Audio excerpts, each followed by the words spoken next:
দর্শক, বাংলাদেশ দুর্নীতি দমন কমিশন দুদকের দায়ের করা একটি মামলায় সংযুক্ত আরব আমিরাতের দুবাই সিটিতে পুলিশের সাবেক মহাপরিদর্শক বেনজির আহমেদকে গ্রেপ্তার করা হয়েছে বলে নিশ্চিত করেছে পুলিশ সদর দপ্তর।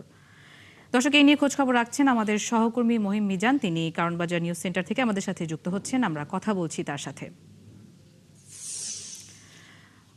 মিজান, বেনজির আহমেদের গ্রেপ্তার হওয়া নিয়ে আপনার কাছে সবশেষ কি আপডেট রয়েছে জানাবেন, এবং তার দেশ ছাড়া থেকে গ্রেপ্তার হওয়া পর্যন্ত কি কি তথ্য আপনার কাছে আছে আমাদের বিস্তারিত জানান। রেনুমা আসলে দেশ ছেড়েছেন তিনি 2024-এর 4 মে আমরা যতদূর জানি, এবং সেই সময় আমরা একটি প্রতিবেদনও প্রকাশ করেছিলাম সিসিটিভি ফুটেজ দিয়ে যে তিনি কিভাবে দেশ ছাড়লেন। তিনি যখন দেশ থেকে পালান তখন তিনি আইজিপি নন, তার বিরুদ্ধে বিস্তর অভিযোগ ছিল, এবং তারপরও তাকে পুলিশ প্রোটেকশনে 2024-এর 4 মে তিনি প্রথমে বাংলাদেশ থেকে সিঙ্গাপুর, এবং সিঙ্গাপুর থেকে অনেকে বলেছিলেন যে তিনি দুবাই গেছেন, অনেকে বলেছেন অস্ট্রেলিয়া গেছেন, অনেকে বলেছেন যে তিনি স্পেনে গেছেন। আচ্ছা, যাই হোক, তিনি ঢাকা থেকে প্রথমে সিঙ্গাপুর যান এবং তারপরে তিনি দেশান্তরিত হন। এর পরের প্রেক্ষাপটগুলো আপনি জানেন যে জুলাই আন্দোলন হলো, এবং পরবর্তীতে যে ফ্যাসিস্ট সরকার শেখ হাসিনা সরকারের পতন হলো, এবং তিনি এই বেনজির আহমেদ শেখ হাসিনা সরকারের যে ফ্যাসিজম, এই ফ্যাসিজমকে বাস্তবায়ন করবার জন্য অন্যতম একজন ক্রীড়ানক ছিলেন।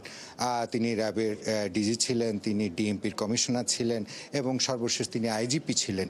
এবং আইজিপি থাকবার পরেও তিনি আওয়ামী লীগের রাজনীতির সঙ্গে সম্পৃক্ত ছিলেন, এবং তিনি চেষ্টা করেছিলেন যে তিনি যেন গোপালগঞ্জের কোন একটি আসন থেকে সংসদ সদস্য নির্বাচিত হন।